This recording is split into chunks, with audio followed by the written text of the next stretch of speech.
Welcome back to Silent Rupter. This is Necromancer of the Shadows. As a recap, I am including Chapter 1170. Let's dive in the story. Chapter 1170 Runes. Evan tried to calm his excitement as he slowly stood up. The strange patterns that had been flashing within his eyes disappeared, and everything around him returned to normal. He felt the surging energy within his body and realized that all of his spiritual power, world essence, and the primordial shadow energy he had consumed earlier had fully recovered due to the strange state he had entered.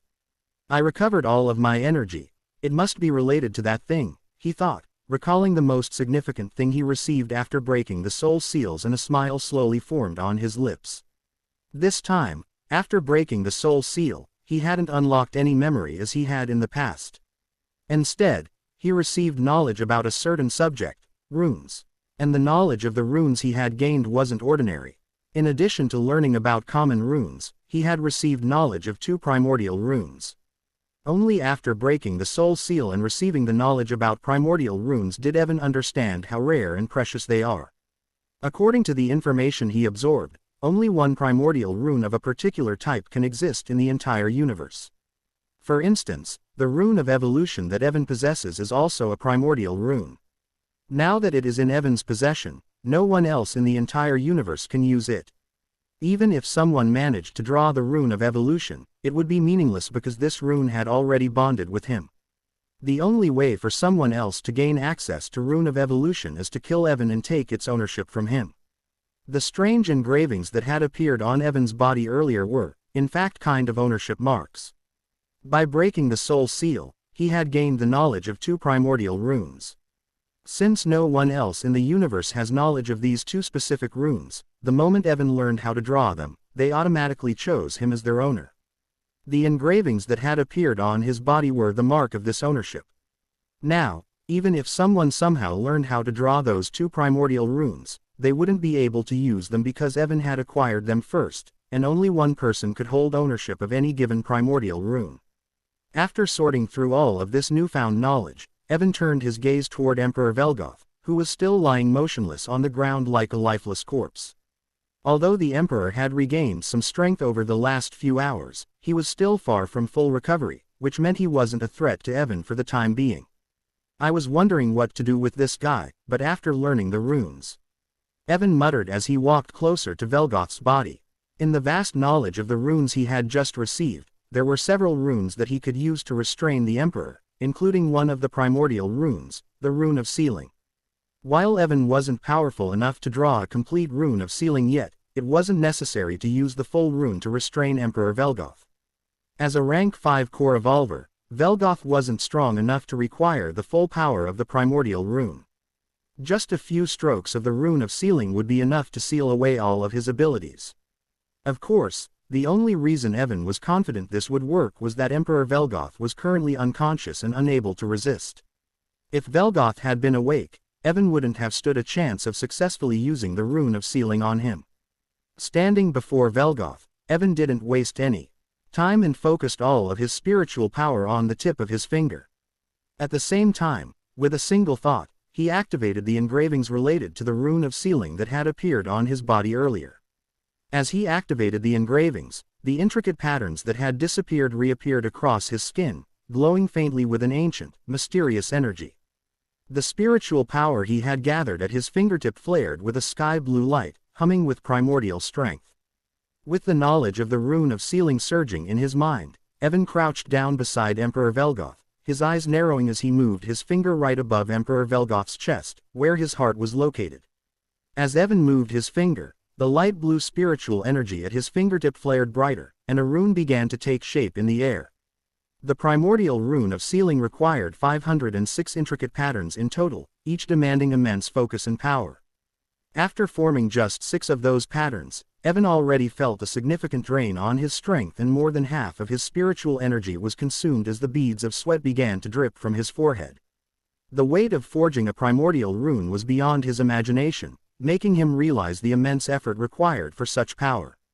When he moved his finger again to trace the 7th pattern, he instantly felt another 20% of his spiritual energy slip away. Yet, as soon as the 7th pattern connected with the previous 6, an overwhelming sealing force erupted from the nascent rune. Primordial runes are one of the most powerful runes in existence, and the rune of sealing Evan was drawing has the potential to seal the entire universe if fully realized. Even though he had only completed a fragment of the rune of sealing, the sheer force it released was staggering. For a fleeting moment, time itself seemed to halt in the area affected by the rune, as if the flow of reality had been momentarily restrained by its power. However, because this was only a small part of the complete rune, time resumed its course a second later, the ripple of unnatural stillness vanishing as quickly as it had appeared. Evan's eyes narrowed as he examined the 7 completed patterns in front of him and briefly considered pushing forward and drawing the 8th, but the moment he thought of drawing the 8th pattern, an instinctive warning shot through his mind, forcing him to stop.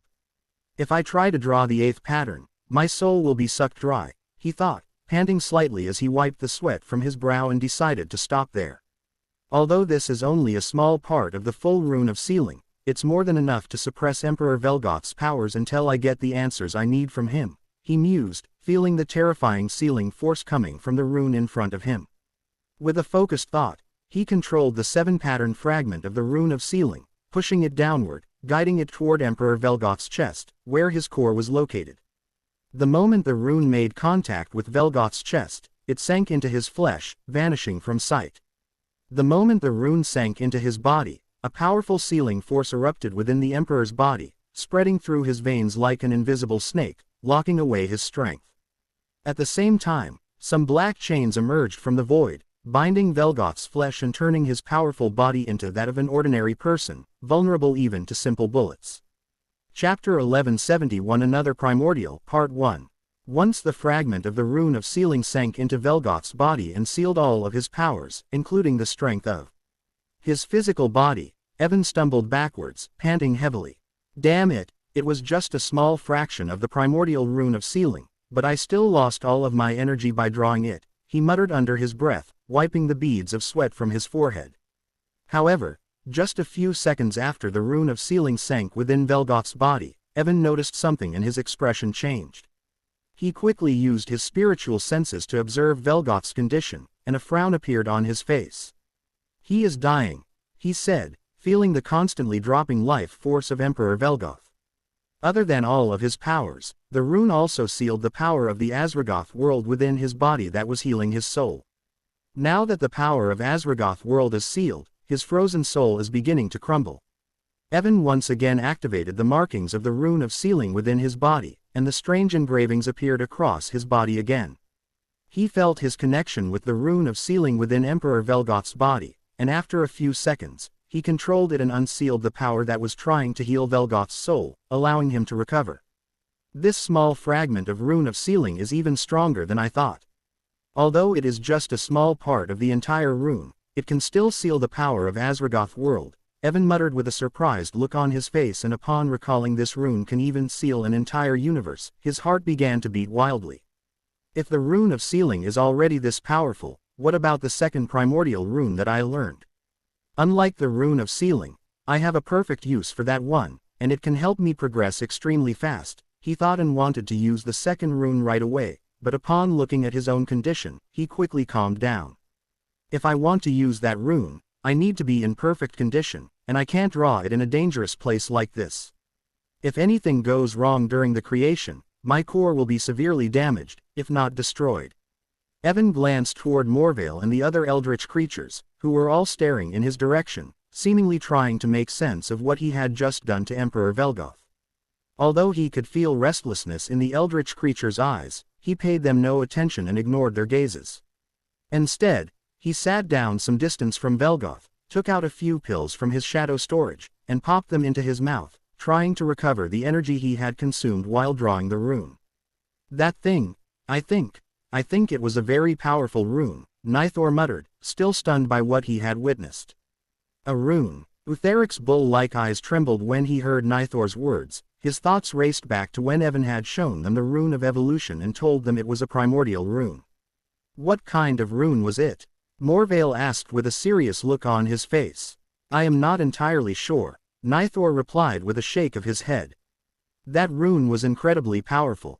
I have never seen anything like it before. But if I sensed its energy correctly, it seemed related to sealing. And this rune isn't just any ordinary sealing rune.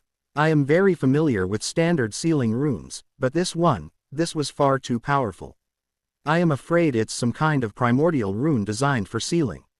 A primordial rune? Morvale's face twisted in a mix of shock and anger, and a murderous glint appeared in his eyes. What is that invader planning by sealing His Majesty's powers? Does he want to force him into submission? Morvale's rage nearly got the best of him as he considered rushing forward to bring back Velgoth's body. However, just as he prepared to move, a cold aura locked onto him, freezing him in place. He turned his gaze in the direction of the oppressive aura and saw Gobu watching him, swinging his deformed arms in a strange manner. Morvale quickly recalled that Evan had commanded his shadow undeads to kill Emperor Velgoth immediately if any of them made a move, and he quickly suppressed his impulse, trying not to do anything stupid. Evan noticed the small exchange between Gobu and Morvale but chose to ignore it, focusing entirely on recovering his energy. Based on Morvale's reaction when he had ordered his shadow undeads to kill Emperor Velgoth, Evan was certain that Morvale was deeply loyal to Velgoth and wouldn't do anything that might harm him.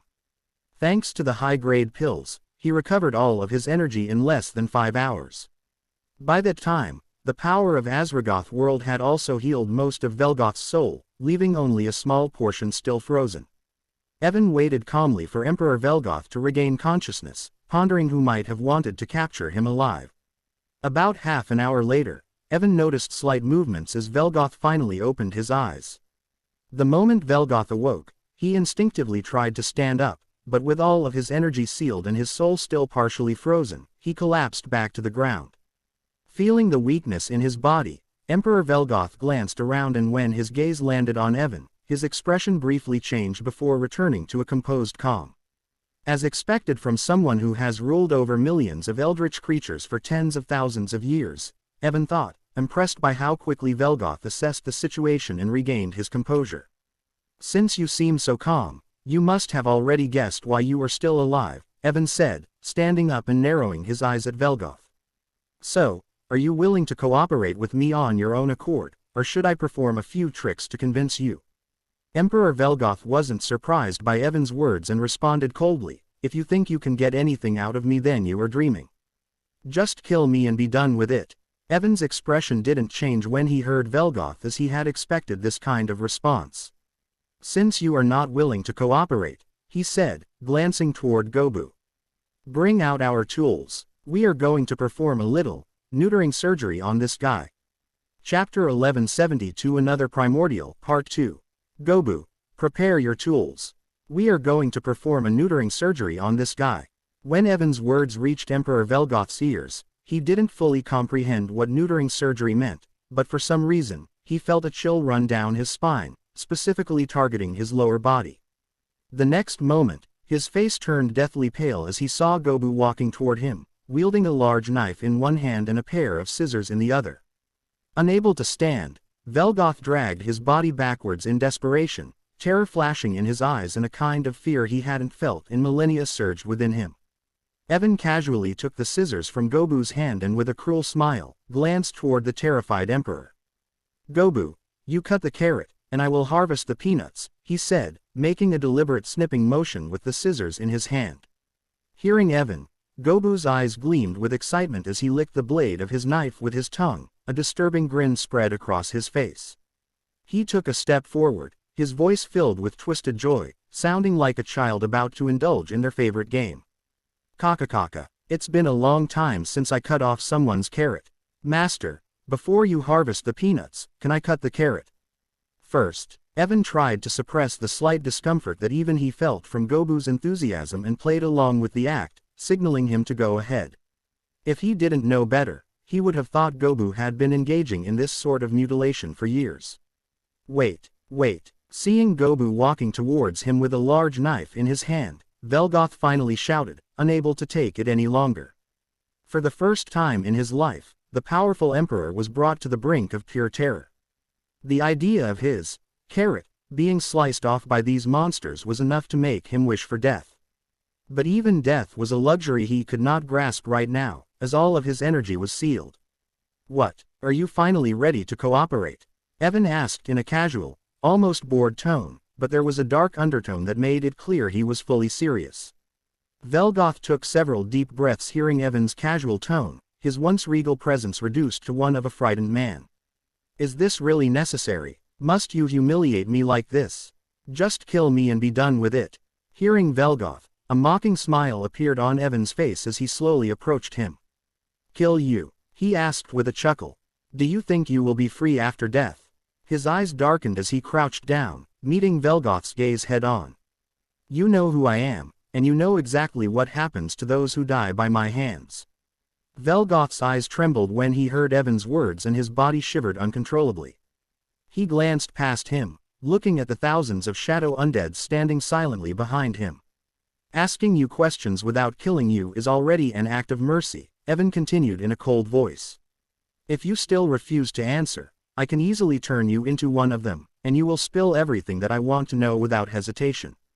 Do you want that? Velgoth fell silent upon hearing Evan, his gaze locked on the thousands of shadow undeads who surrounded him, and after a long pause, he spoke in a hoarse voice. If you can turn me into one of them, why are you wasting time talking to me instead of just doing it? It's because your rank is too high. To turn you into one of them, I would have to pay a certain price, Evan responded in a light tone, his eyes growing indifferent. But if you really refuse to cooperate, I don't mind paying that price. Velgoth looked into Evan's indifferent eyes and remained silent, thinking what he should do. Of course, all of Evan's talk about paying a price to turn him into a shadow undead was complete nonsense. Without reaching mid-level rank 4, it was impossible for him to turn Velgoth into a shadow undead, who was a beginner-level rank 5 core evolver. But Velgoth didn't know about the limitations of his shadow resurrection ability, so he was confident that as long as he could bluff Velgoth into believing he could turn him into a shadow undead at any moment, the Emperor would definitely answer his questions.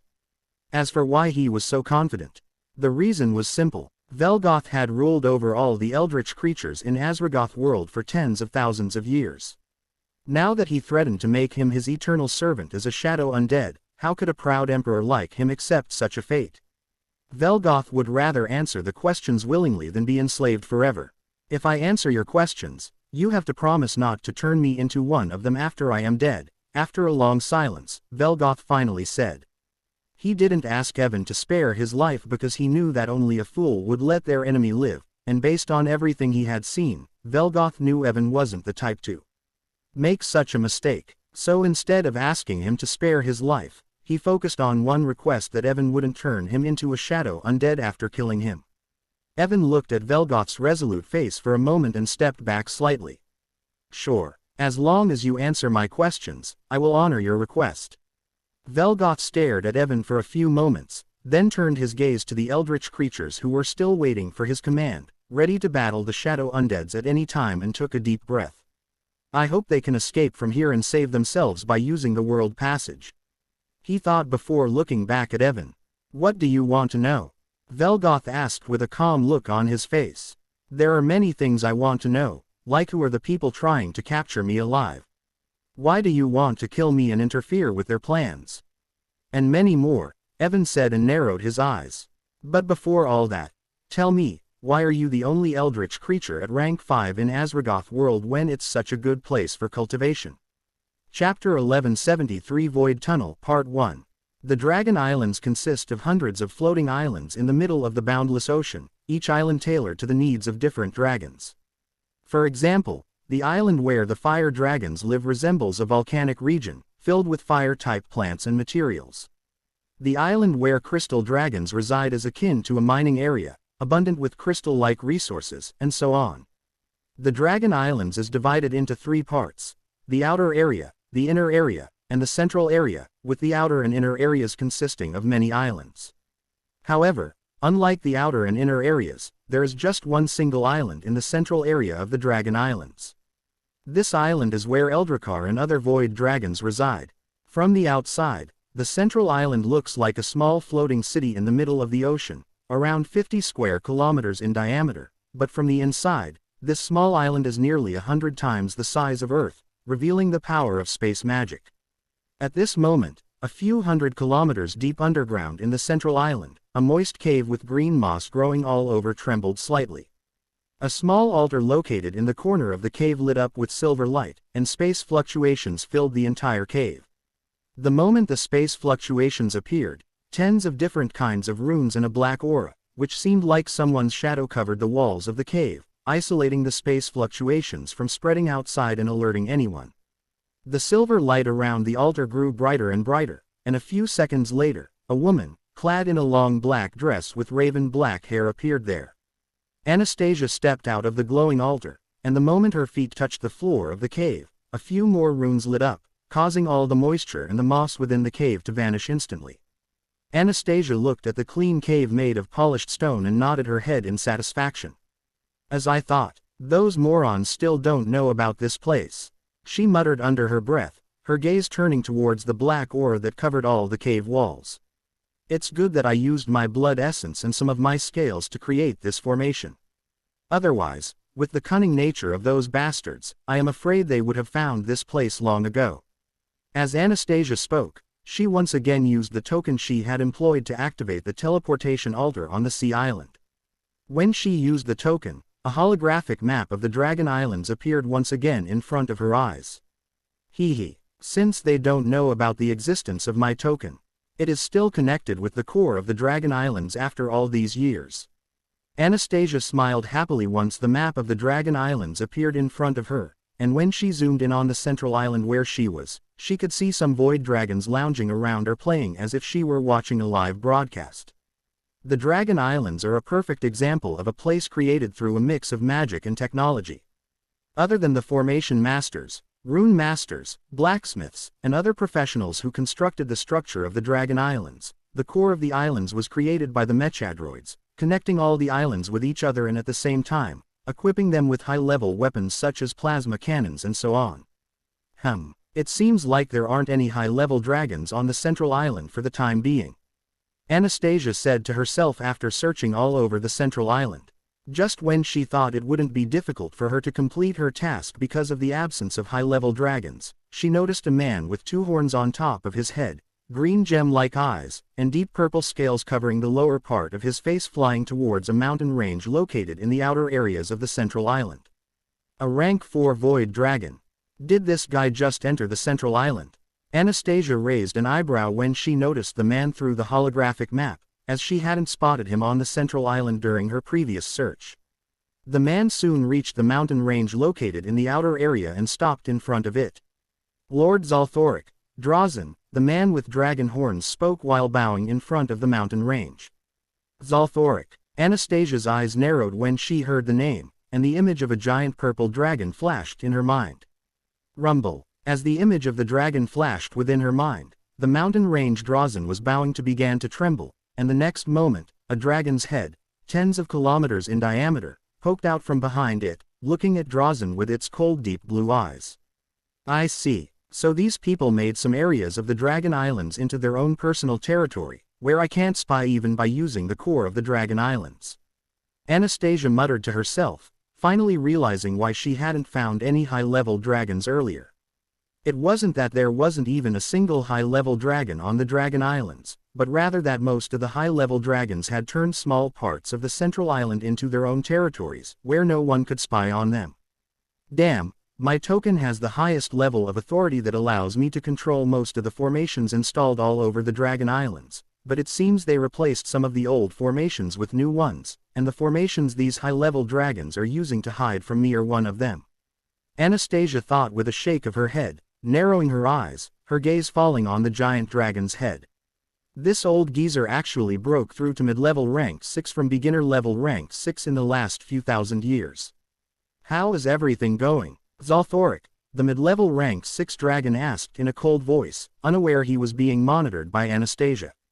If nothing unusual happens, we should be able to open the void tunnel within 3 or 4 months, Drazen responded respectfully, his tone cautious as he addressed Zalthoric. Void tunnel. Anastasia raised an eyebrow upon hearing their conversation, unsure of what they were referring to. But when she heard Zalthoric's next words, her expression darkened, and a cold gleam of killing intent flashed in her eyes. 3 months is too long. Open the void tunnel within the next few days. I don't care how many resources it takes, but I want you to open that void tunnel in the next 5 days and rescue His Majesty Eldrakar. Chapter 1174 Void Tunnel Part 2. 3 months is too long. Open the void tunnel within the next few days. I don't care how many resources it takes, but I want you to open that void tunnel in the next 5 days and rescue His Majesty Eldracar. Drazen's expression shifted dramatically upon hearing Zalthoric's demand, and he spoke in a hesitant voice. Lord Zalthoric, we need a large amount of void crystals to open the tunnel. We have already used most of the void crystals from the treasury. I am afraid it will be impossible for us to open the void tunnel in the next 5 days without a significant supply of more void crystals. Zalthoric fell deep into thought upon hearing Drazen, and after thinking for a while, he threw a storage ring towards him. Drazen hastily caught the storage ring, and when he looked inside it, he saw a small pile of void crystals within the ring. Try to open the void rift as soon as possible, and if even these void crystals aren't enough, then send people to search for more in the void space. Also, contact all the auction houses we have dealings with to collect more for us, Zalthoric ordered in a serious voice. Yes, Lord Zalthoric. Drazen bowed respectfully upon hearing Zalthoric and turned around to leave. However, just when he was about to fly away, wait, the rank 6 dragon stopped him. Drazen halted his movements and looked back at Zalthoric with a confused expression, not understanding why he had been stopped. What is the situation with the Gehenna Empire? Upon hearing Zalthoric's words, a look of understanding flashed across Drazen's face, and he respectfully replied. The situation is still under control. Although there are some conflicts, nothing serious has happened so far. Zalthoric didn't respond immediately upon hearing Drazen and tapped his finger on top of a giant hill in a rhythmic manner. After remaining silent for more than 5 minutes, he finally spoke again. Send a few more rank 4 dragons and 1 rank 5 dragon to the battlefield. Drazen was stunned when he heard Zalthoric's order, and a look of hesitation crossed his face. Lord Zalthoric, didn't we come to an agreement with the Gehenna Empire that we wouldn't escalate the scale of the war until we found out who's pulling the strings behind the scenes? Find out the person behind the scenes. Anastasia narrowed her eyes as she listened to Drazen's words, and several possibilities flashed through her mind. However, she soon calmed herself down and shook her head. Although these fools are trying to act smart, it will be meaningless as long as they don't discover anything about us. She muttered to herself and shifted her attention back to Drazen and Zalthoric's earlier conversation. A void tunnel to rescue Eldracar, She closed her eyes for a moment, pondering the situation, and after thinking things through, she made up her mind. I can't let them open the void tunnel and rescue that bastard so soon, she said, a cold glint flashing in her eyes. If they rescue Eldracar, it's certain that Baphomet will also return with him. It's far too soon for those 2 bastards to come back to Utopia. You don't need to worry about the agreement. Just follow my orders. Zalthoric's cold voice sent a shiver down Drazen's spine. Yes, Lord Zalthoric. Hearing Zalthoric's cold voice, Drazen bowed his head with lingering fear in his eyes and quickly flew away from there. An agreement, Zalthoric sneered once Drazen was out of sight, then lay back down behind the hills. The agreement is just a show, a way for the Dragon Islands to appear cooperative in their effort to uncover the mastermind. But since there's such a good opportunity to take advantage of the weakened Gehenna Empire and reap some benefits, of course, we have to do that. Anastasia overheard Zalthoric's muttering and shook her head, thinking that the old dragon was as shrewd as ever. Now, what should I do? Should I complete the task that brought me to the Dragon Islands, or should I? Anastasia gazed into the distance and a flicker of killing intent passed through her eyes. Should I kill those dragons trying to open the void tunnel to rescue Eldracar and Baphomet? Anastasia studied the holographic map in front of her and tried to search the ocean beneath her location. However, when she attempted to do so, she realized that she would need to activate the observation formation linked to the core of the Dragon Islands. This formation monitored millions of kilometers around the islands and was controlled by the AI installed within the core of Dragon Islands. With her token, it wouldn't be difficult for her to use the observation formation, but doing so would immediately attract the attention of high-level dragons like Zalthoric, who would notice any anomaly. The formation continuously monitors the surroundings of the Dragon Islands, and if it suddenly focuses on the sea beneath the islands, it will be impossible to conceal. It seems I will have to dive into the ocean myself. Anastasia sighed and shook her head. But if I go there myself and search for that thing, Who knows how long it will take? By the time I find it and return, they might have already opened the void tunnel and rescued Eldracar and Baphomet. Anastasia tapped her foot on the ground, frowning as she contemplated her next move. Suddenly, an idea struck her like a bolt of lightning. How stupid of me! She slapped her forehead and pulled out her communication crystal. That scrap collector is still gathering items on the battlefield. She is not far from the boundless ocean. I should just ask her to deal with this. Anastasia sent a message to Ashley and nodded in satisfaction. With her mastery of space law, destroying the void tunnel should be a simple task. And even if she encounters danger, she should have no trouble escaping safely. After sending Ashley the message, Anastasia put away her communication crystal without waiting for a response and stepped forward. She approached the cave wall, placed her hand on it, and several runes flashed. Suddenly, the wall split open, and Anastasia stepped outside. The wall closed behind her, leaving her in front of a tunnel that led downward to the sea. Once she was out of the cave, a black aura enveloped her, rendering her completely invisible. It's time to find out what exactly he wanted me to check out.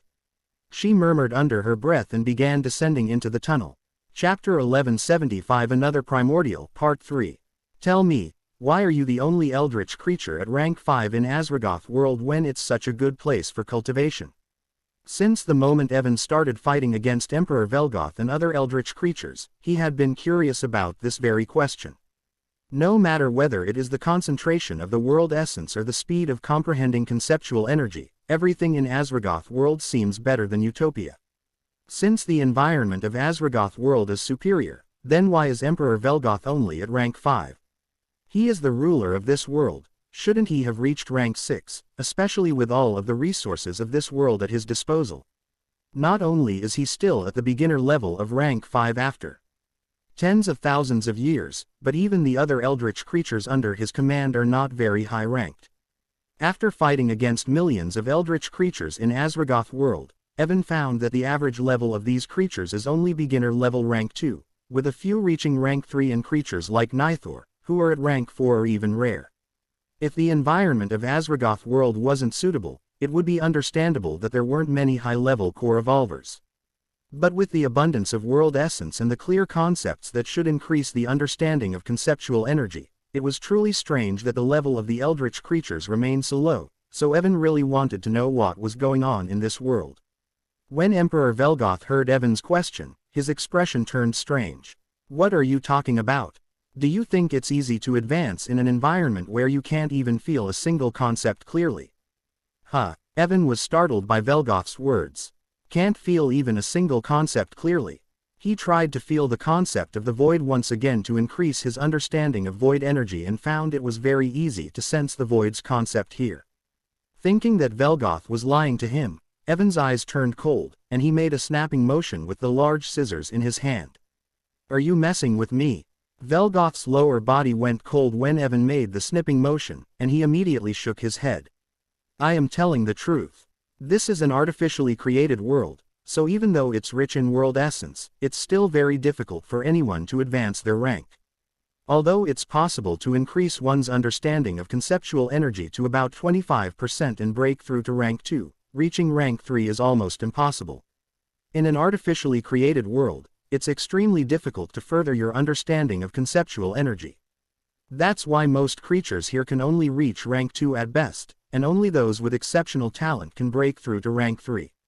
You are saying it's difficult to feel the concepts here because this world is artificially created.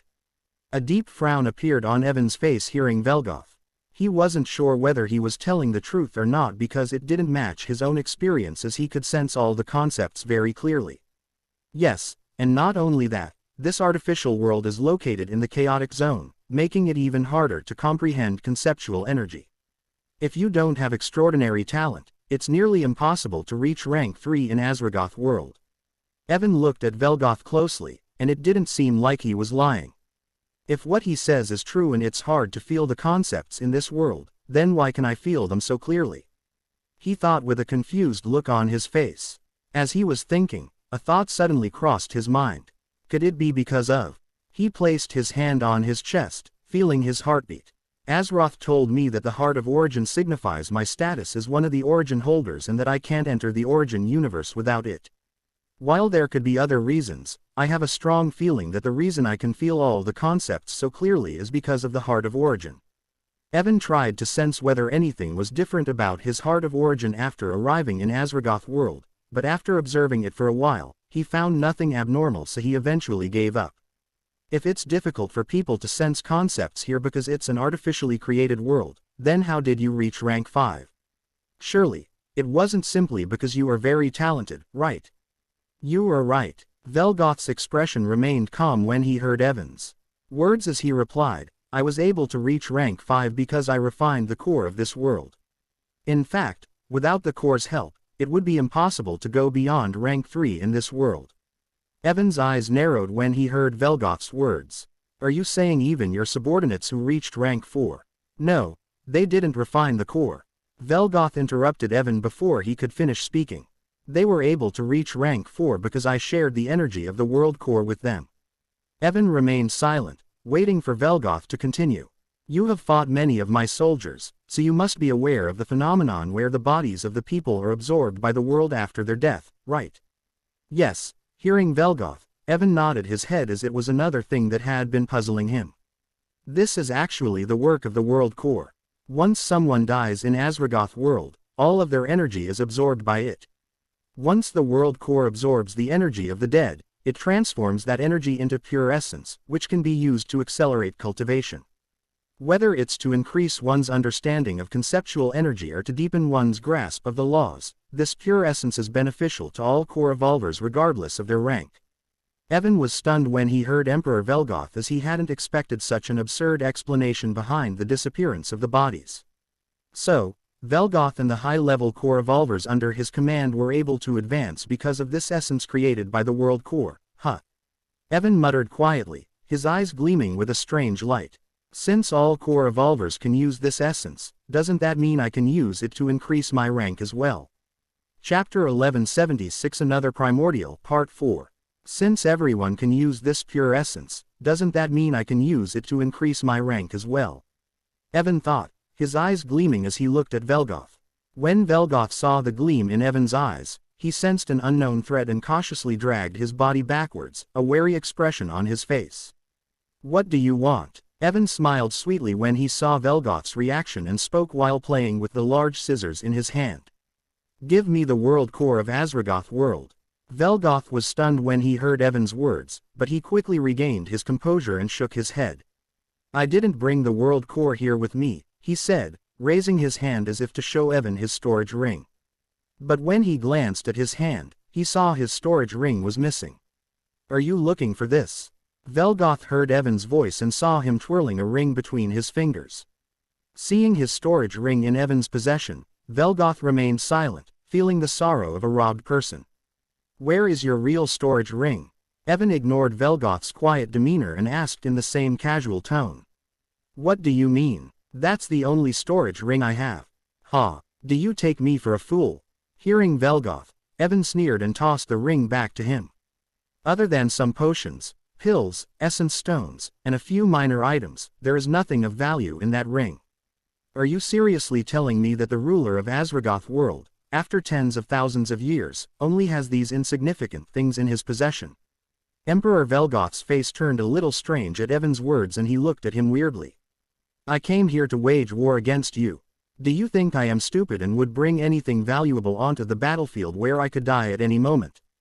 Only a mindless fool would carry valuable items into battle, handing them to their enemy after their death. Evan was momentarily speechless when he heard Velgoth's words, realizing that his logic made perfect sense. So that's why I didn't get anything valuable from all the eldritch creatures I have killed so far, he sighed, shaking his head. And here I thought all those guys I killed were just a bunch of poverty-stricken fools. Evan looked at Emperor Velgoth in silence, and in the end, he couldn't help but ask. Are you planning to take away my livelihood? What? Velgoth was startled when he heard Evan's words, clearly not understanding what he meant. Well, it's nothing, Evan sighed again and shook his head. I can't exactly tell him that all the wealth I have came from the people I have killed. If they were all like this guy, Never carrying anything valuable, I would have starved to death by now from not having anything, he thought to himself, glancing at Velgoth from the corner of his eye. I have to make sure this guy doesn't spread his so-called wisdom to others. If he does, people like me, who make their living by robbing others, will face a deep crisis of extinction. Feeling Evan's gaze on him, for some reason, Emperor Velgoth felt a deep sense of crisis and he gulped down his saliva. What is this guy planning? And why do I feel like his determination to kill me just increased another level? Noticing Velgoth watching him with a strange look, Evan coughed lightly and returned to the topic. So, you mean all of your valuables, including the world core, are at your home? Yes, Velgoth nodded, then added after a pause, in fact, I couldn't bring the world core with me even if I wanted to because I can't move it far from the center of the world. Moreover, only by keeping the world core at the world's center can it absorb the energy of those who die and turn it into pure essence. So I need to go to your home to get the world core, huh? Evan muttered thoughtfully, nodding his head. Once I get the world core, I'll be able to use it to increase my rank as well, right? He asked after a moment. Well, hearing Evan, Velgoth glanced away and started to sweat profusely. Evan's eyes narrowed at his reaction, and a cold gleam flashed within them. Snap! He made a snapping sound with the scissors and took a step toward Velgoth. What? Didn't you say anyone can use it to increase their rank? Wait. Seeing Evan walking towards him, Velgoth quickly raised his hands to stop him, speaking in a hurried voice. I wasn't lying. Anyone can use the world core to increase their rank, including you. Then why the hesitation? Evan asked in a cold voice. Well, you see, if it were a few days ago, it wouldn't have been difficult for you to increase your rank using the world core. But if you want to use it now, Velgoth paused, hesitating to continue. But seeing the scissors in Evan's hand, he sighed and gave in. If you want to use the power of the world core to increase your rank, you will have to kill that rank 5 Eldritch Horror first because his control over the world has already exceeded mine. As Velgoth spoke, he pointed toward the horizon, where the dark aura that Evan had sensed a few days ago was still spreading over the world. Are you kidding me? Evan was stunned when he heard Velgoth and looked in the direction of the dark aura with a speechless expression. Although he wasn't sure how powerful the rank 5 Eldritch Horror was, he was sure that it wasn't any weaker than Velgoth. After staring in the direction of the source of the aura for a while, Evan shifted his gaze back to Velgoth and spoke in a low voice. Although I am already sure, I still want to hear it from you. The reason I need to kill that Eldritch Horror to use the power of the world core is that, before you came to fight me, you allowed that creature to take control of the core, didn't you? Velgoth's mouth twitched slightly at Evan's words, but seeing the intensity of his glare, he reluctantly nodded his head. What were you thinking when you made such a foolish decision? Evan asked in an anger-filled voice, doing his best to resist using the scissors on Velgoth.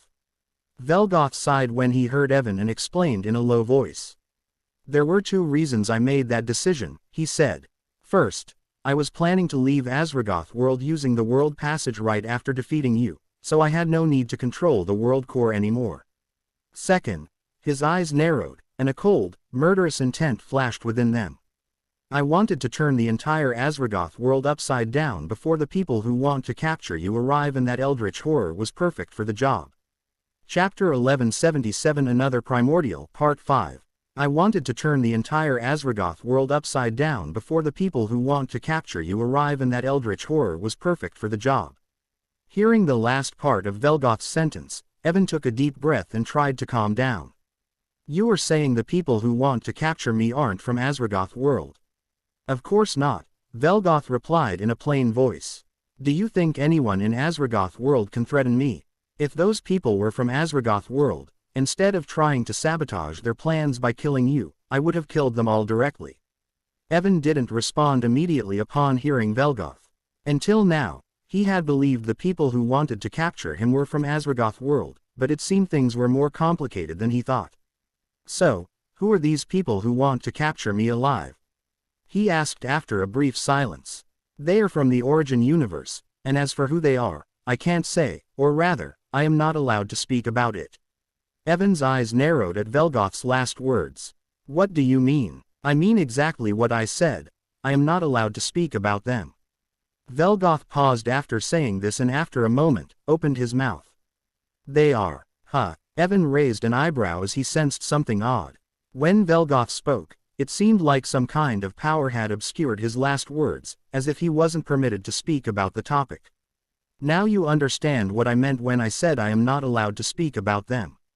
Emperor Velgoth showed a helpless expression and shook his head. Evan didn't say anything, instead falling into deep thought. This kind of strange power. He thought to himself, then looked back at Velgoth. The people who want to capture me alive, they are related to a primordial, aren't they? Hearing Evan, Velgoth stayed silent, simply staring back at him. Although he didn't speak, Evan already got his answer. So, the ones who want to capture me are really related to another one of the primordials. He took a deep breath to calm his nerves, feeling increasingly confused. He couldn't understand why they wanted to capture him alive, or how Velgoth was involved with these people. Moreover, from the way Velgoth reacted upon seeing him for the first time during his breakthrough to rank 3, and the way he spoke, it was clear Velgoth had known about Azeroth for a long time, almost as if he had been waiting in Azeroth world just for him. If I piece everything together, it seems like the people who want to capture me knew for a long time that I would one day come to Azeroth world. Evan thought, a cold light flashing in his eyes, and he felt like he was being played. He thought of the black figure who created the portal on Earth that had sent him to Azeroth world, and the coldness in his eyes deepened. Is that bastard the one manipulating everything behind the scenes? Evan's gaze shifted back to Emperor Velgoth, who was looking at him silently, and after a moment, he asked another question. You can't talk about the identity of the people who want to capture me alive, but surely you can talk about yourself, right? Hearing Evan's words, Emperor Velgoth showed a mocking smile and spoke in a self-deprecating tone. There is nothing special about my life. From the moment I was born, I have been trapped in this world, or rather, this prison, so I don't think there is anything worth mentioning about my life. A prison, huh? Evan caught onto the significant word, and his eyes flashed. So, you and the other eldritch creatures were sent here long ago by the ones who want to capture me alive, and when you saw me during my breakthrough to rank 3, you immediately informed them about me. But it seems there was some kind of friction between you and them afterwards, so after informing them, you decided to kill me and mess up their plans to capture me alive, correct? Evan kept his eyes fixed on Velgoth, and seeing the surprised look on his face, he knew most of his guesses were correct. Damn, what should I do now? He rubbed his forehead, knowing that since Velgoth had already informed them, they would come for him soon. Since Velgoth is already at rank 5, whoever comes next is likely to be even stronger. Evan's mind raced, and after thinking for a while, he asked another question. You were sent here long before I arrived. How did they know I would come here someday? Do they have some kind of future prediction ability? Velgoth shook his head. Azeroth world is located between the Origin universe and the Chaotic Zone. If anyone wants to cross the Chaotic Zone and enter the Origin universe, they have to pass through Azeroth world. I don't think they have a future prediction skill. They were able to predict you would come here because it's necessary to pass through this world to cross the Chaotic Zone. So you mean the reason they predicted I would appear in Azeroth world someday is because it's essential to pass through here in order to enter the Origin universe? Yes, Velgoth nodded. So they don't have a skill that lets them see the future. Evan thought to himself, and his eyes landed on the 3 tasks he had received after arriving in Azeroth world. 1. Kill Emperor Velgoth. 2. Close the world passage. 3. Destroy the artificial world, Azeroth. Reward for completing the tasks. Origin essence. Looking at the 3 tasks in front of him, Evan's lips curled into a cold sneer and he closed the status window. What a load of bullshit. Since I am going to do something, I will do it in my own Fu King way. He looked at Emperor Velgoth, whose powers were still sealed, and a thoughtful expression appeared on his face. Say, Velgoth, do you want to make a deal with me? Chapter 1178 Gravenheart Bastion, Part 1. Don't think about doing anything stupid. The moment you try to do something weird, the rune will activate once again and Evan said in a deep voice, making a snapping motion with his scissors, while Gobu licked the blade of his large knife with a menacing expression on his face. I am not someone who goes back on his word. As long as you don't do anything that harms me or my people, I will do everything within my power to help you, Velgoth replied calmly as he stood up from the ground, smiling slightly as he felt the power once again coursing through his body. When will those people from the Origin universe arrive? Evan nodded at Velgoth's words and asked. The person I spoke to said it would take 4 or 5 days for them to arrive because of the interference from the chaotic zone. It's already been more than 3 days since I contacted them, so they can arrive at any time now. Velgoth glanced around and after a moment, added, it's also possible they're already here and watching us from somewhere. Don't jinx it, you bastard. Evan cursed Emperor Velgoth upon hearing his words and tried to sense if someone was truly watching them. Only after scanning the area repeatedly and feeling no signs of anyone observing them did he calm down and wave his hand. Go handle those guys. We will move soon to take care of that eldritch horror, he said, pointing toward the army of eldritch creatures, who were staring at them in confusion, not understanding what was going on. Velgoth nodded upon hearing Evan and added before leaving. You don't need to worry too much about that rank 5 eldritch horror. It was at the peak of rank 4 just a few days ago and only broke through to rank 5 after I gave it control over the world core. So, even though it's at rank 5, compared to me, who has been at rank 5 for thousands of years, it's nothing but a small fry. Yeah, you are the strongest rank 5 creature in the universe. Now go take care of your army, Evan said, making a shooing gesture with a plain look on his face, paying no further attention to Velgoth. Even though the eldritch horror had only recently broken through to rank 5, there was no way Evan would take it lightly, especially when both of his authorities, Death Guardian and Master of Shadows, were currently in a cooldown state. Velgoth's mouth twitched when he saw Evan wasn't taking his words seriously, but he remained silent. After all, he had been defeated by Evan, who was 2 realms below him. Nah, I didn't lose because I was weak. I lost because this bastard is just too abnormal, Velgoth thought, recalling the second move of the Soul Slayer war arts that Evan had used against him. That phantom, if I am not mistaken, it was definitely the phantom of one of the primordials. But as far as I know, this guy has messed with every single primordial, and they all hate him to the core. So why did the phantom of that primordial help him? Velgoth pondered but soon shook his head. Forget it, I am too young to get involved in the mess of these old bastards. I should just do as he says and live a carefree, happy life. Velgoth soon reached the location where Morvale and the other eldritch creatures were gathered. Noticing that the number of those who had come with him had decreased by around 10,000, he sighed inwardly. Even though all the people I brought were elites, even they couldn't do anything against an army that's literally immortal. Your Majesty, are you all right? The moment the eldritch creatures saw Velgoth approaching, they all sighed in relief and at the same time, they were confused as to why Evan had let him go. I am fine. Velgoth regained his composure after coming before his army and spoke in a dignified voice. Prepare yourselves, we are heading back to the capital. The eldritch creatures were surprised when they heard they were heading back to the capital and subconsciously glanced at Evan, who was in the process of summoning his shadow undeads back into his shadow storage. Your Majesty, what abo? Don't worry about him. We don't need to fight him anymore. Velgoth interrupted Morvale mid-sentence and signaled for him to organize everything for their return. Morvale understood that Velgoth didn't want to discuss this matter in front of everyone, so he nodded and began instructing all the eldritch creatures. Soon, all the eldritch creatures were ready to head back, and Velgoth approached. Evan, we can head back now. All right.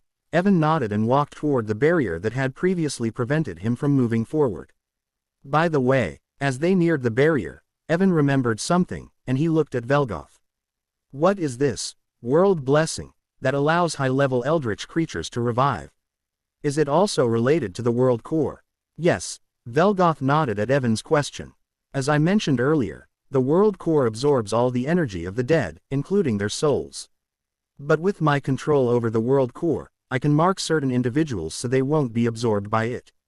If they die while still inside Azragoth world, the world core collects all of their remaining energy, including their soul, and revives them. He paused briefly before adding, of course, to do this, we need to consume the pure essence that the world core creates after absorbing the energy of the deceased people. Evan's eyes lit up upon hearing Velgoth's explanation, and he asked in an eager voice, "Since that's the case, give me the world blessing as well." That. Velgoth's body stiffened when he heard Evan's request, and cold sweat broke out on his forehead. "What? Don't tell me you can't even do that because the Eldritch Horror's control over the world core has exceeded yours," Evan said in a deadpan voice. Velgoth's mouth twitched when he heard Evan, and he reluctantly nodded. "You motherfucker." Evan cursed Velgoth and was about to give him another beating, but before he could. "Let's head inside quickly," Velgoth said as he reached in front of the barrier in an instant, creating an opening for Evan to pass through. Seeing the opening, Evan didn't enter immediately and stared at Velgoth for a few moments. Only after confirming that there was nothing wrong with Velgoth's expression and that he wasn't playing any trick did he take a step forward and enter through the barrier. Chapter 1179 Gravenhard Bastion, Part 2. After entering the barrier with Velgoth's help, Evan made his way toward a teleportation formation that led directly to the capital of the Eldranthia Empire, where the world core of Azragoth world was located. By the way, since the control of that Eldritch Horror over the world core has already exceeded yours, wouldn't it be a problem for us? I mean, what if that guy utilizes its power, enters the capital, and takes the core? Evan asked as he walked with Velgoth. "It's impossible." Velgoth shook his head upon hearing Evan and pointed at the barrier they had just entered. "This isn't an ordinary barrier. Even if that Eldritch Horror utilizes the power of the world core, it wouldn't be able to destroy it in a short period of time. Besides, even if it somehow managed to break the barrier, it wouldn't be able to take the world core away because, as I said before, the world core can't be moved far from the center of Azragoth world." Evan raised an eyebrow at Velgoth's words as he didn't expect the barrier to be so powerful. At the same time, he recalled that Velgoth had indeed told him that the world core couldn't be moved far from the center of the world when he had asked him about it earlier. Soon, Velgoth stopped in an open, square-shaped area. When Evan looked at the area in front of him, he didn't see anything abnormal about it. But when he looked at the square-shaped area with his eyes of abyss, he found a giant formation engraved there, covering the entire square-shaped area, which was nearly 10 square kilometers in size. Velgoth walked forward and stood in the middle of the formation, followed by Evan. Behind them, other eldritch creatures followed, and soon about 1/3 of the eldritch army was standing in the formation. "Morvale, prepare to go to the Gravenhard Bastion once we return to the capital." Velgoth sent a message to Morvale, who decided to come with the other eldritch creatures in the next wave. When Morvale heard Velgoth's message, his expression changed dramatically, but when he saw Velgoth's serious gaze, he nodded his head and didn't ask any questions. Seeing Morvale nod, Velgoth didn't wait any longer and activated the formation. As he activated it, a silver light covered everyone standing within the formation, and with a flash of bright light, they all disappeared. Once Velgoth left, Morvale waited for a few minutes before stepping into the formation with the remaining eldritch creatures and activating it again. What is His Majesty planning? Morvale thought to himself, remembering the order Velgoth gave him before leaving and sighed inwardly. Soon, all those standing in the formation were once again engulfed by silver light, and with a bright flash, they also disappeared from there. In the capital of the Eldranthia Empire, not far from the red castle built atop the skull of a giant beast, a silver light flashed, and Morvale and the other eldritch creatures appeared. The moment Morvale returned, he looked for Velgoth but found that he wasn't with the group that had come earlier. "Where is His Majesty and that guy?" He walked to Nithor, who had come with Velgoth, and asked in a low voice. Nithor glanced toward the red castle some distance away from them and whispered, "As soon as we came back, His Majesty and that demon went inside the castle." Morvale frowned even deeper when he heard Nithor and couldn't understand what Velgoth was planning. The world passage is also there. What if that guy does something to it? He thought, concern creasing his brow, but he soon shook his head and stopped thinking about it. There must be a reason His Majesty brought that guy here. Besides, if that guy wanted to do something, he could have done it earlier when he had sealed His Majesty's powers. Since he didn't do anything, they must have made some kind of deal. Morvale took a deep breath and called Nithor and Utheric away from the other eldritch creatures. "I have received His Majesty's order. We need to prepare to go to the Gravenhard Bastion." "What?" Both Nithor and Utheric were stunned when they heard Morvale, and shock filled their faces. "Is he planning to fight that rank 5 bastard?" Utheric asked with a frown. I don't know, Morvale said, shaking his head. He just told me to prepare everything as soon as possible.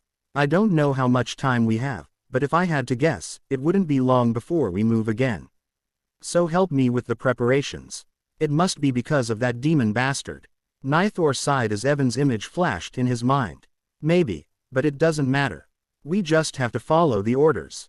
Besides, Morvale said, a cold smirk appearing on his face, it's not like we are on good terms with those eldritch horror bastards.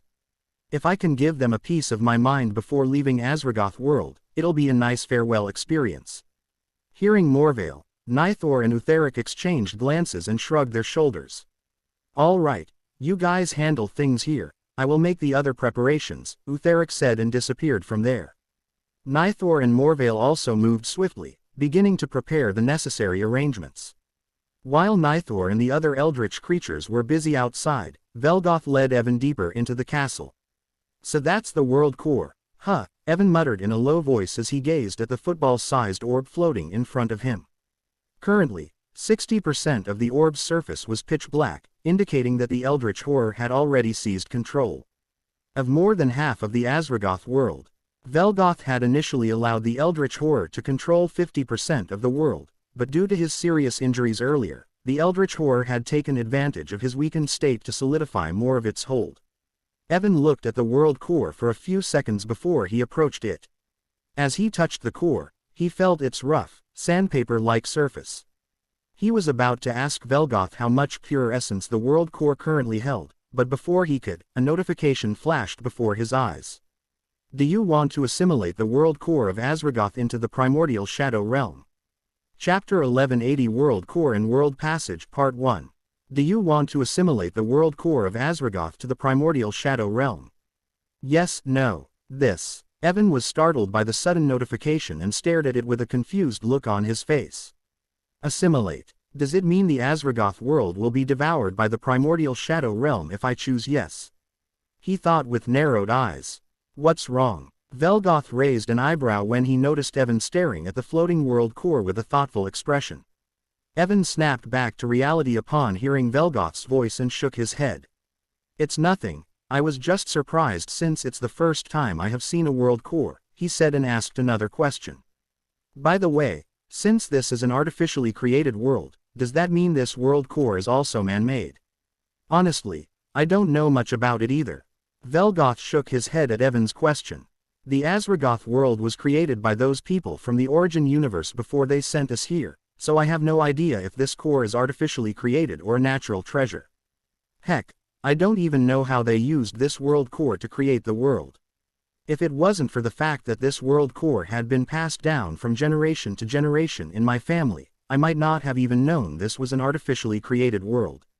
Evan frowned at Velgoth's explanation, not expecting the world core to be created by the very people coming to capture him. Since this world was created by the people from the Origin universe who are after me, there might be some danger if I assimilate it into the primordial shadow realm. He thought to himself, but after hesitating for a moment, he shook his head and sneered. What's there to be afraid of? Those bastards are already coming after me. It's not like anything will change even if I give up on assimilating this world into my primordial shadow realm. He muttered in a low voice, his lips curling into a slight smile. Who knows what kind of benefits I'll get after assimilating this world with my primordial shadow realm. Once his mind was made up, Evan didn't hesitate and immediately chose yes. As for the possibility of failing the task of destroying Azragoth world, because he decided to assimilate it instead of destroying it, he didn't care. He had long since stopped caring about the tasks he had received upon arriving here. However, the moment Evan chose to assimilate the world core with his primordial shadow realm, 2 more notifications flashed before his eyes, and his expression changed. Assimilating the world core with the primordial shadow realm will result in the destruction of the current Azragoth world. Do you want to proceed with the assimilation? Yes, no. The destruction of Azragoth world. Evan narrowed his eyes at the notifications.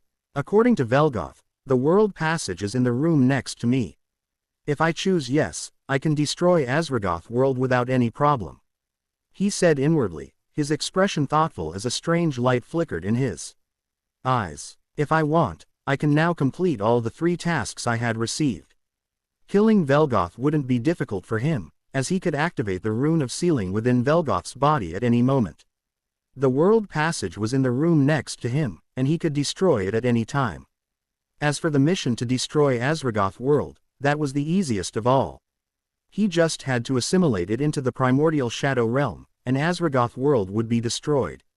If I decide to complete the tasks, I can return immediately without any problems, and I won't even need to worry about the people from the Origin universe who are coming for me. Evan mused as he looked at the notifications flashing in front of his eyes.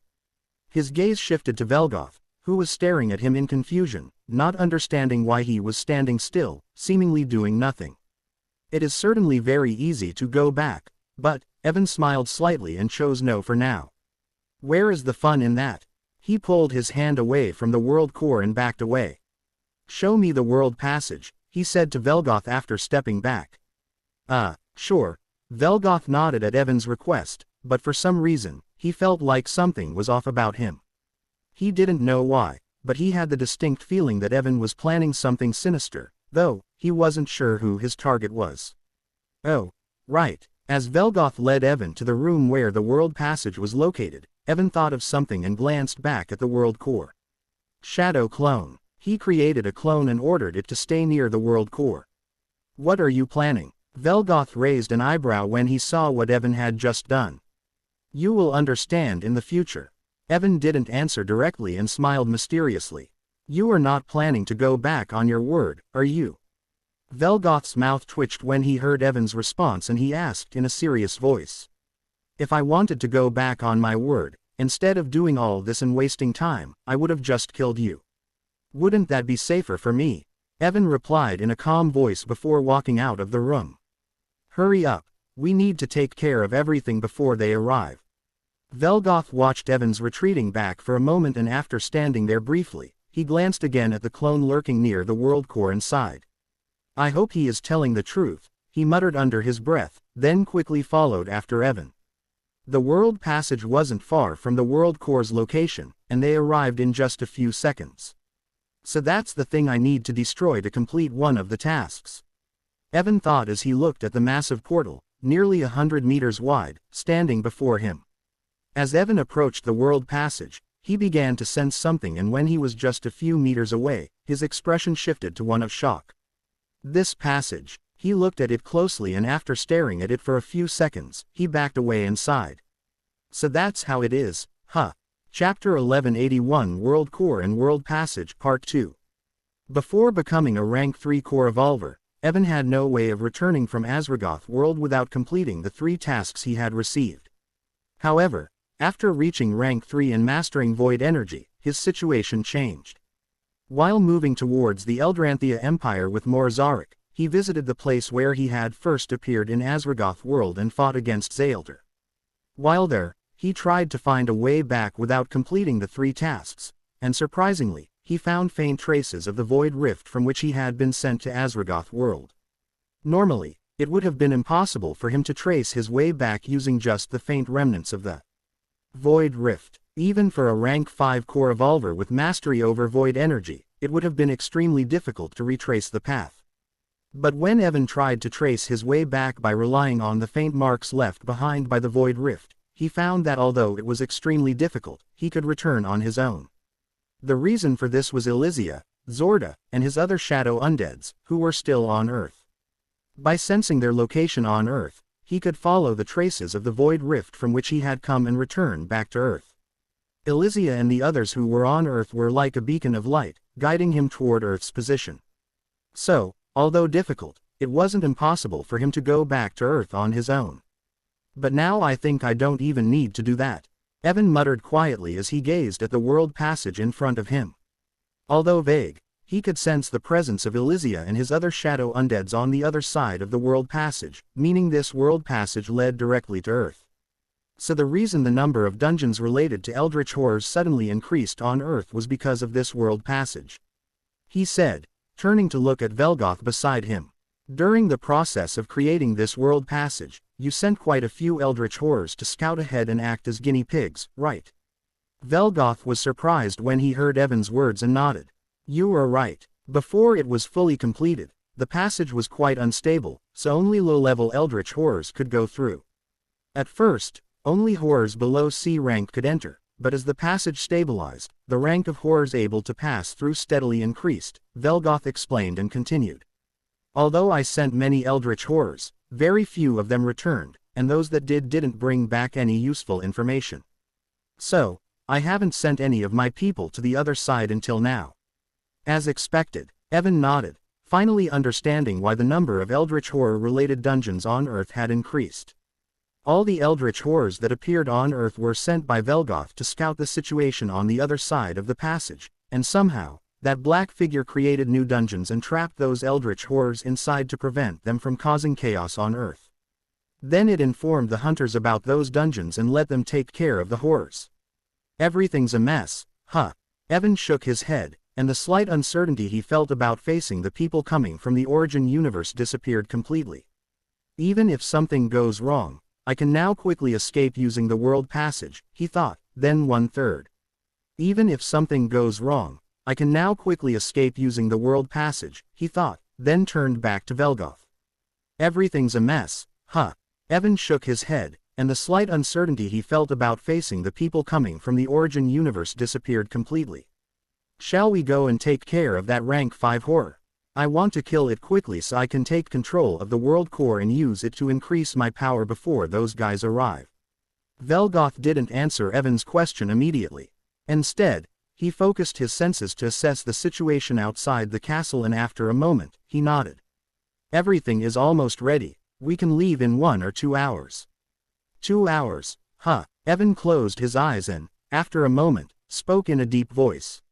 Since the concentration of world essence in this world is so high, you must have collected a large amount of essence stones and herbs over the past thousands of years, right? Velgoth's mouth twitched at Evan's question, but he nodded.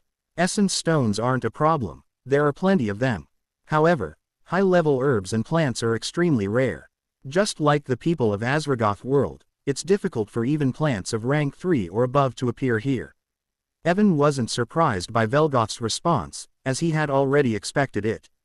But, it's difficult, but not impossible, right? Since it's not impossible, you must have collected some valuable things over the past tens of thousands of years. Velgoth looked at Evan's greedy smile and felt speechless. Although he wanted to refuse, he knew it was pointless, so he sighed and walked out of the room. Come with me. Evan smiled slightly when he heard Velgoth and followed him.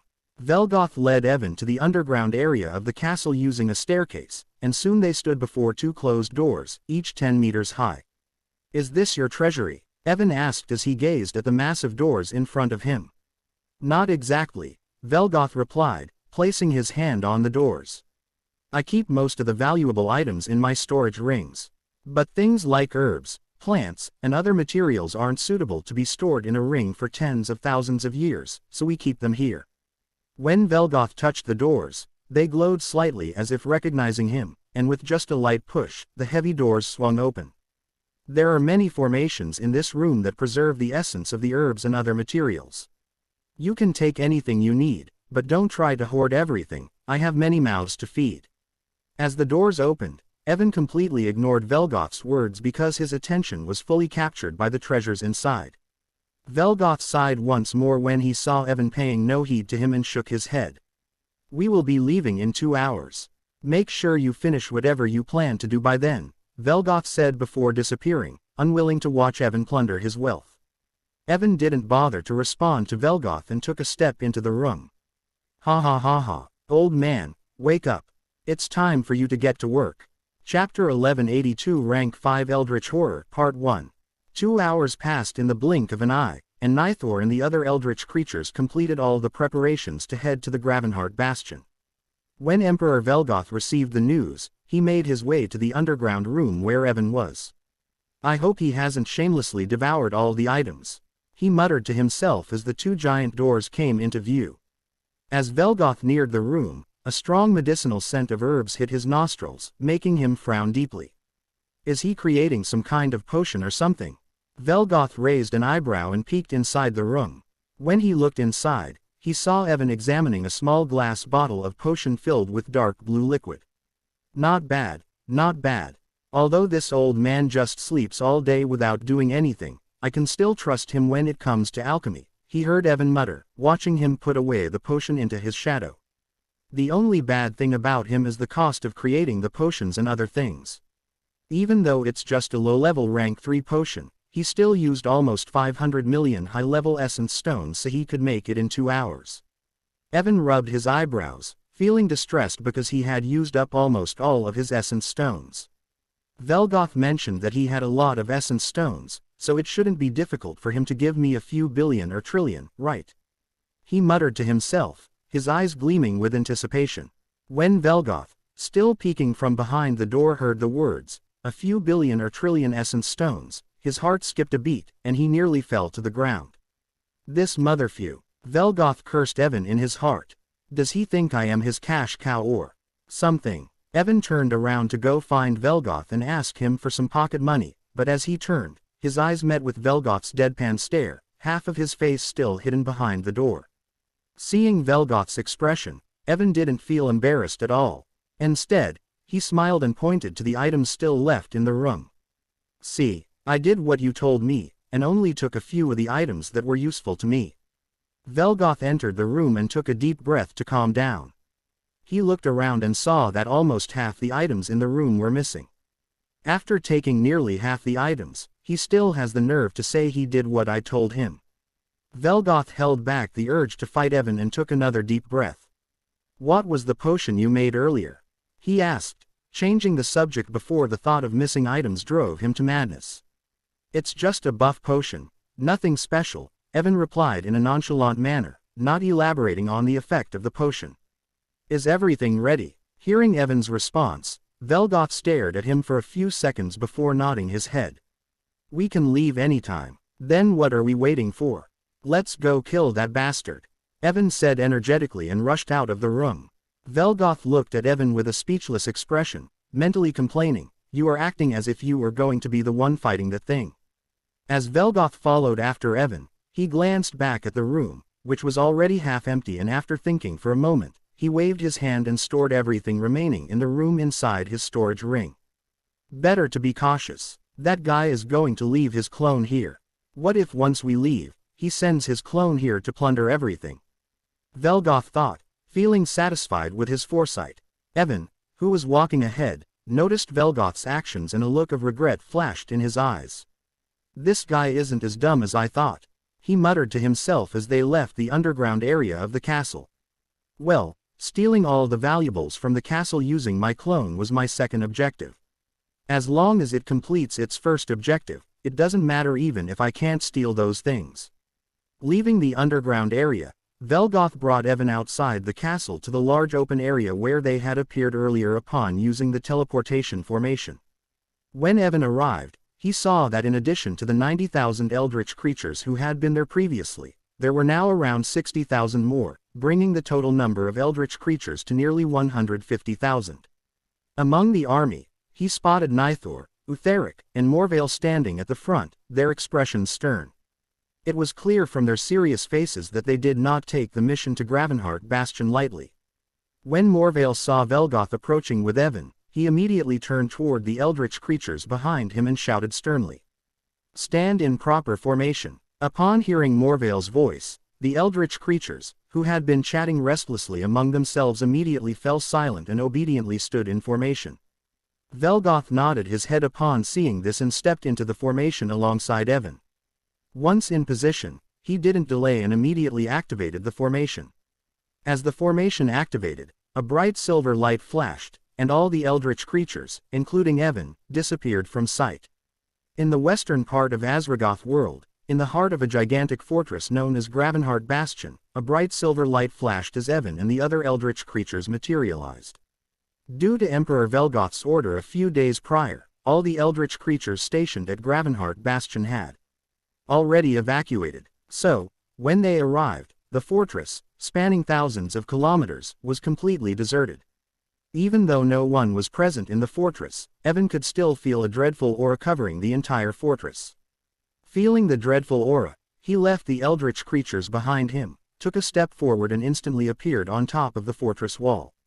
Appearing at the top of the fortress, Evan looked out and saw the same barrier that had previously stopped him from entering the Eldranthia Empire, now covering the entire fortress. And outside the barrier, a massive creature, releasing the aura of a rank 5 Eldritch Horror, was attacking it. Chapter 1183 Rank 5 Eldritch Horror, Part 2. The rank 5 Eldritch Horror was nearly 200 meters tall, with a body similar to that of a pig. From its black-colored grotesque body, hundreds of tentacles were coming out, each with a snake-like head at the tip. These snake-like tentacles were devouring some of the low-level horrors that willingly offered themselves to it. This thing, it looks far more horrifying than I imagined, Evan muttered under his breath as he watched the pig-like eldritch horror devouring its own kin while relentlessly attacking the barrier. Its aura is stronger than I expected, Velgoth said with narrowed eyes. Although he wasn't shocked by the sight of the horror as he had seen it many times before, the power of its aura surprised him, as it was only slightly weaker than his own. Despite both of them being beginner-level rank 5 evolvers, Velgoth had broken through a few thousand years earlier than the horror. Although he hadn't progressed much after becoming a rank 5 core evolver, due to the limitations of the Azragoth world, Velgoth still found it surprising that the eldritch horror had reached this level of power. You don't need to worry about that eldritch horror. It's just a small fry compared to me. Evan glanced sideways at Velgoth, mocking him by repeating the words he had spoken before. Velgoth felt a little embarrassed when he heard Evan's mocking words and cleared his throat. Even though its aura is strong, it's still no match for me. Just handle the part we discussed earlier, and I will take care of the rest. Evan rolled his eyes at Velgoth's confidence but nodded his head. With a thought, he summoned his 50,000 shadow undeads, instructing them to line up alongside the 150,000 eldritch creatures that had come with them. Morvale, Nithor, Utheric, and the other eldritch creatures, who had previously fought against the shadow undeads, felt uneasy standing so close to them. But despite their discomfort, they remained silent and kept their ranks. Once the shadow undeads and the eldritch creatures were positioned, Evan looked toward Miss Spider and nodded. Catching Evan's signal, Miss Spider activated her life chain skill, immediately linking the life forces of the 50,000 shadow undeads and the 150,000 eldritch creatures. Simultaneously, she used her authority, damage nullification, which reduced the damage taken by anyone connected to the life chain by 30%. Once they were connected, Nihilus summoned his own skeletons, bringing the total number of undeads and eldritch creatures to nearly 300,000. Evan chose not to link the skeletons' life forces with the others for two main reasons. First, the skeletons were much lower level, and instead of dealing damage to the horrors, they would likely be used as cannon fodder, creating opportunities for the shadow undeads and the eldritch creatures.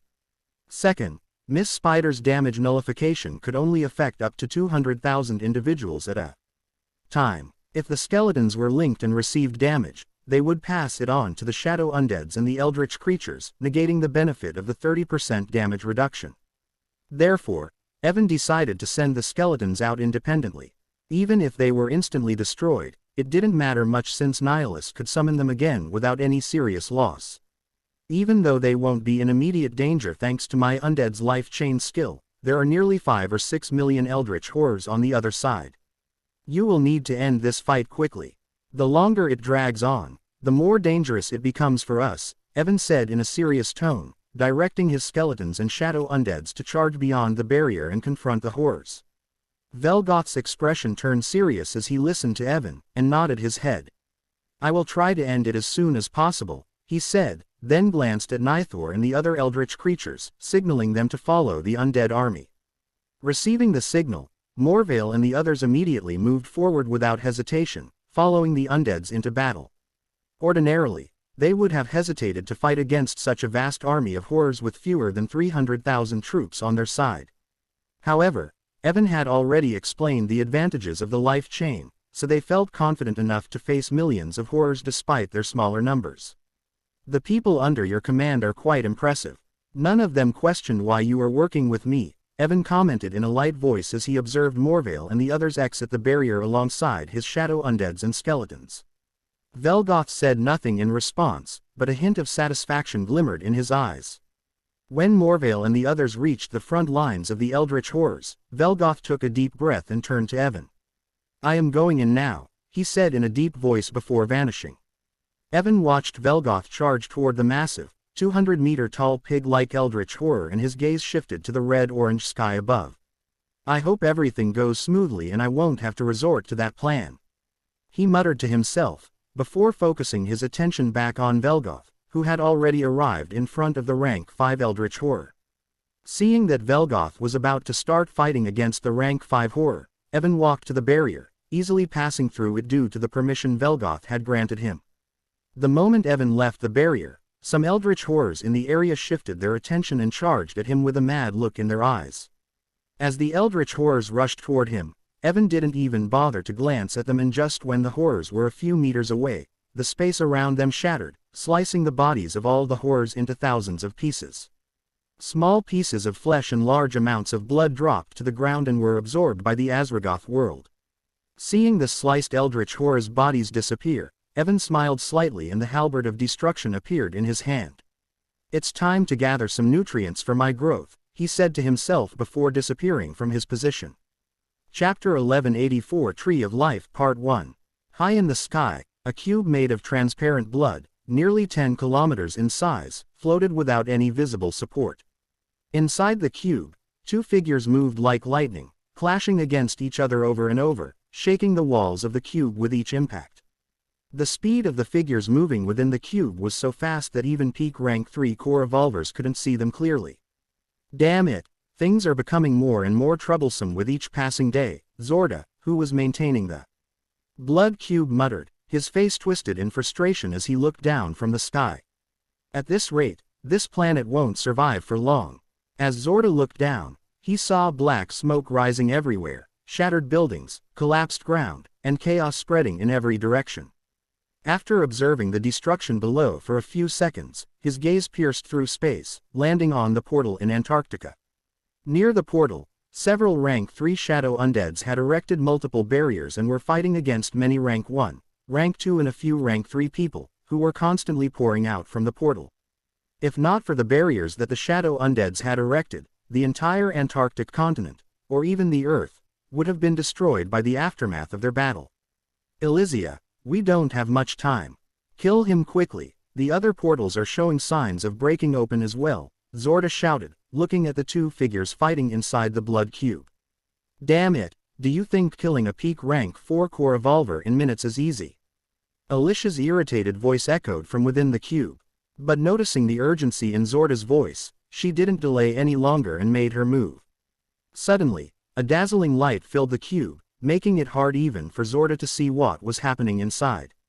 Just looking at the bright light inside the cube, the mid-level rank 4 Zorda felt as if his soul was burning. Soul searing. As he felt the strange burning in his soul, he heard Alicia's cold voice in the next moment. Arg! A painful scream echoed across the sky, making the entire cube tremble. Zorda immediately closed his eyes, not daring to look at the bright light that seemed to burn all the souls in existence. The dazzling light lasted for nearly 10 seconds, and when it dissipated, Alicia's figure came into Zorda's view. She was missing one of her arms, and her body was covered with deep scars, showing the toll the fight had taken. In front of her, a 2-meter-tall man with light blue skin writhed on the ground, screaming in agony as if his soul were on fire. Alicia's eyes were cold as she looked at the man in front of her, and with a snap of her fingers, a sharp sword, made of light, appeared in her hand.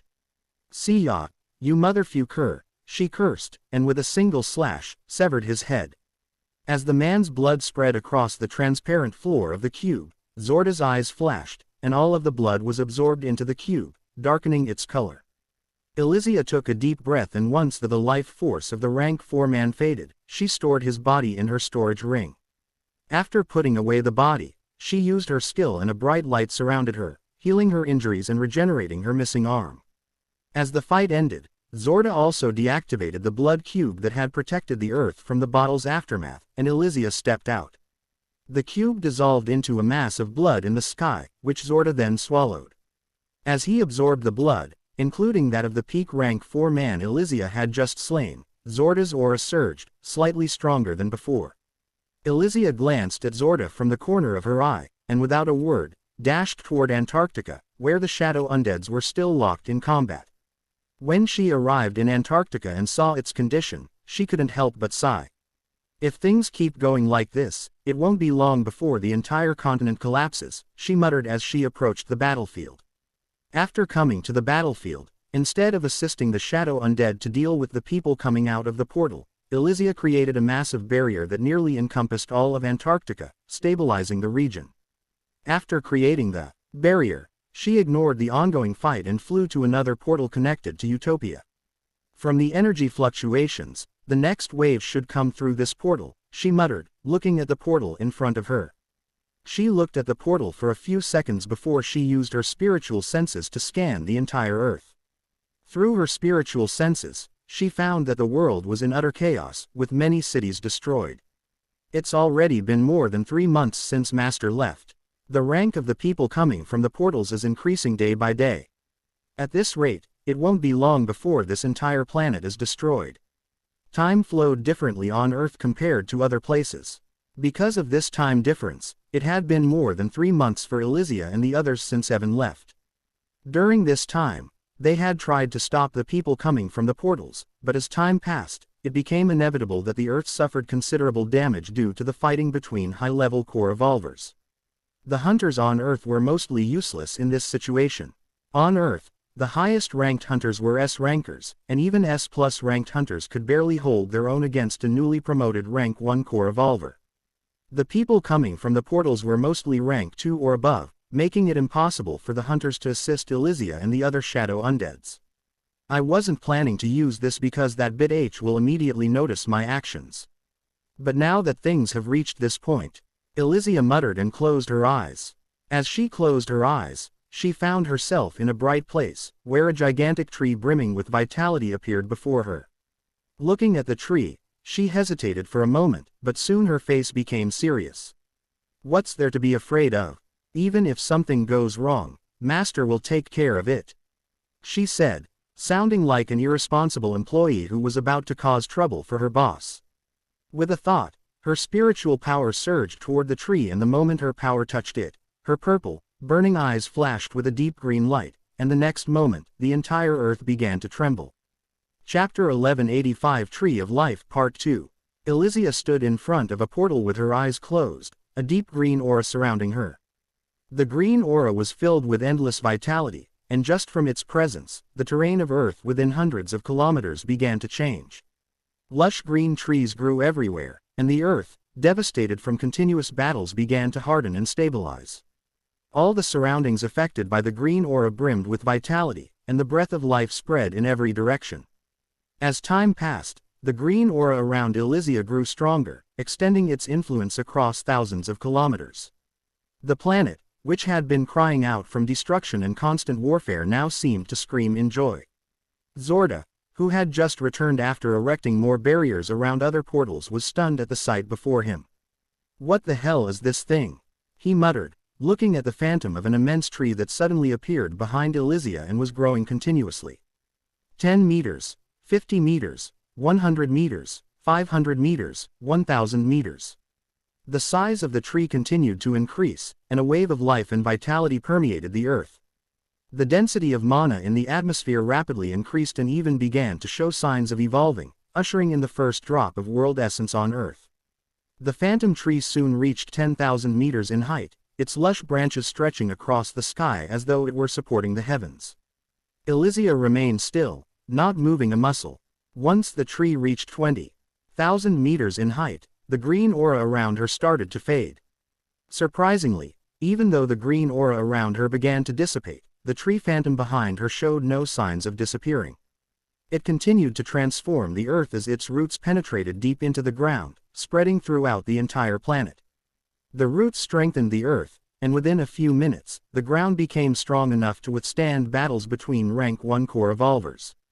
As the mana density increased and slowly evolved into world essence, Earth's space barrier grew more powerful, ensuring the planet would not be easily destroyed in a high-level battle. This tree, it's like it's evolving the entire planet to the next stage, Zorda said in disbelief, watching the transformation unfold. What is this tree, and how did this psycho woman bring it here? He muttered, casting a baffled glance at Elysia. 10 minutes after the phantom of the Tree of Life appeared, the green aura surrounding Elysia had completely vanished. She slowly opened her eyes, and her previous purple eyes now glowed in a deep green color, releasing an intense breath of life instead of her former deathly energy. Not enough. Even though this planet is small, and the phantom of the Tree of Life can evolve its life force, it will still take a long time before it reaches the point where it can withstand battles between high-level core evolvers, Elysia murmured to herself, her eyes turning towards the portal in front of her. Perhaps I can. She suddenly thought of something, and in the next moment, dozens of vine-like branches emerged from the tree phantom and entered the portal. Through the portal, the vines absorbed a massive amount of world essence from Utopia and began feeding it into the earth through the tree's roots, which had already spread across the planet. Now it's good. This method not only solves the problem of those who come through this portal, but it also accelerates the planet's transformation, Elysia said, sensing the changes taking place all over the world. With enough time, it shouldn't be a problem for this planet to become strong enough to handle battles between high-level core evolvers, but we still need more people who can help us fight against those coming through the portal. Elysia glanced at Zorda, who was standing there with a dumbfounded look on his face, and with the commanding presence of a tyrant boss, she shouted. What are you standing there for, doing nothing? Go and bring that stupid girl and the other high-level hunters from this planet here. It's time to increase our forces. Zorda snapped back to reality when he heard Alicia's voice and looked at her in confusion. Increase our forces? What do you mean? He asked. Elysia didn't bother explaining and simply waved her hand dismissively. I don't have time to explain. Just bring them here first. Hearing Elysia, Zorda hesitated, wanting to ask more, but the psycho undead had already closed her eyes, ignoring him completely. Just what is she planning? He muttered under his breath and disappeared from there. Elysia stood before the phantom of the Tree of Life, her eyes closed as she observed the changes sweeping across the earth. With the world essence coming from Utopia, the speed of transformation has increased quite a bit, she whispered to herself, her gaze shifting to the portal now entwined with the vine-like branches of the tree, which were steadily drawing world essence from Utopia. That woman must have noticed what I just did, Elysia muttered with a sly smile. I wonder what kind of face she's making now. As Elysia was deep in her thoughts, Zorda returned with Valerie. Yo, bitch, I heard you were looking for me. Valerie greeted Elysia with a sneer, glaring at her as if she was ready to pummel her. Over the past few months, Elysia had thrown her into battles against high-ranking monsters more times than she could count, forcing her to run across the earth just to save her life each time. If it weren't for the fear that Elysia might retaliate by tossing her into even more deadly fights, Valerie would have already sneaked in while Elysia slept and set off some crackers under her ass to take revenge. Elysia didn't care about the way Valerie greeted her and turned her attention to Zorda. What about the other S-rank hunters? I informed them. They'll be here soon. Elysia nodded before glancing at Valerie. Come here, bitch. Can you stop calling me bitch, you bitch? Valerie said in a cold voice as she walked towards her. Yeah, whatever. Bitch, Elysia said dismissively, waving her hand to signal Valerie to sit down under the tree. Valerie rolled her eyes but obeyed, sitting beneath the phantom of the Tree of Life.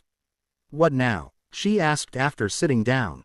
A strange smile crept across Alicia's face once Valerie sat down and she waved her hand again. Now you get to play with a tentacle monster. As the words left her mouth, dozens of vine-like branches descended from the Tree of Life and wrapped tightly around Valerie. Bitch, what the hell are you doing? Valerie's eyes widened in disbelief as the vines coiled around her, binding her tightly. Don't resist, honey, it'll be over soon, Elysia said nonchalantly and reached out to touch the vines binding Valerie.